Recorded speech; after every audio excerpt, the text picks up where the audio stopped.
সুন্দরতম বিকেলে বের হয়ে গেলাম রিক্সা নিয়ে ঘুরতে। উদ্দেশ্য হচ্ছে সুকান দিঘি। আমার পাশে আছে আমার সিনিয়র কলিগ। তো ভাই, কি অবস্থা, কেমন লাগছে? এই তো আলহামদুলিল্লাহ, অনেক ভালো লাগতেছে। আসলে এই রাস্তাগুলো অনেক সুন্দর, আমরা দেখতে পারি।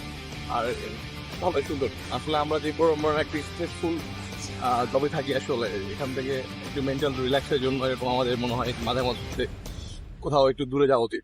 অবশ্যই, কারণ সুন্দর ওয়েদার, সেই সাথে সুন্দর সূর্য দেখা যাচ্ছে। আসলে সত্যি মন মাতানো দৃশ্য।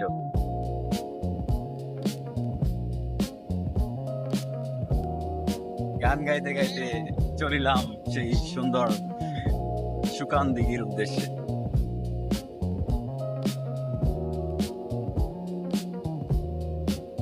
এই হচ্ছে সুকান দিঘি। আমরা ভিতরে প্রবেশ করে গেলাম। সুন্দর দিঘি, অনেক বড় দিঘি। এখানে এই হচ্ছে রাস্তা, মাঝখান দিয়ে। লোকমুখে শোনা যায় এই সুন্দর দিঘিটি কখনো নাকি শুকায় না, যার কারণেই এই দিঘিটির নাম হয়েছে সুকান দিঘি।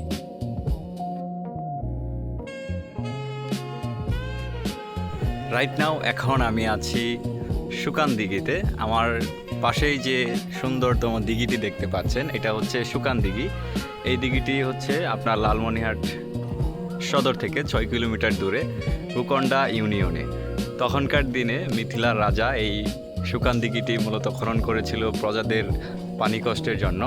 তো এখন কিন্তু এই দিঘিটি এখন সুন্দরতম একটা টুরিস্ট প্লেস বলা চলে, কারণ এখানে আপনারা এই যে আশেপাশে দেখছেন সুন্দর মাঝখান দিয়ে রাস্তা, এবং হচ্ছে পাশেই হচ্ছে এই দিঘিটি। তো এই দিঘিতে এখন অনেক মানুষ এসে গোসল করে, এখানে তারা আড্ডা দেয়, এবং পিকনিক স্পট হিসেবেও কিন্তু এই জায়গাটি অনেক চমৎকার একটা জায়গা।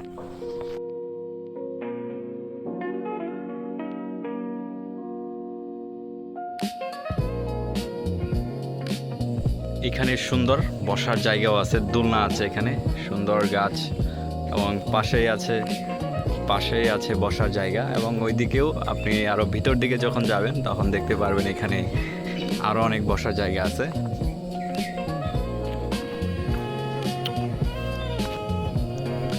অনেক সুন্দর একটি জায়গা। এখানে শুধু পুকুরই না, পাশেই রয়েছে বসার অনেক জায়গা, দোলনা আছে, এখানে হাওয়া খাওয়া যায়।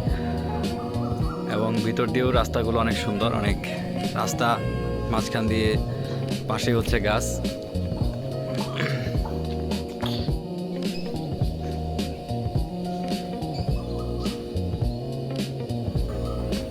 এত সুন্দর একটা জায়গায় এরকম হাওয়া, এরকম দোলনা, আসলে আসলে মনটা আসলেই ফ্রেশ হয়ে যায়।